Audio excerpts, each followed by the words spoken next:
I'm here today at the OECS headquarters in St. Lucia, and just signed agreement covers along the life cycle of a child, from the early years to education to youth engagement, and throughout the whole process and throughout the whole life cycle also the focus on children protection and social protection and social welfare of the children.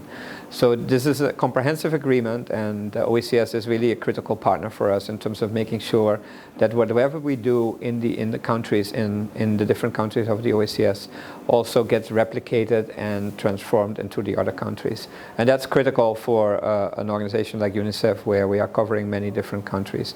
As well as the OECS. So we look forward to another excellent year of collaboration between our different teams, with also at the leadership at the OECS under the leadership of Dr. Jules, to really work on this common agenda that we have, implementing activities on the ground in the countries, but really trying to have a difference that go beyond every single country and cover this beautiful region.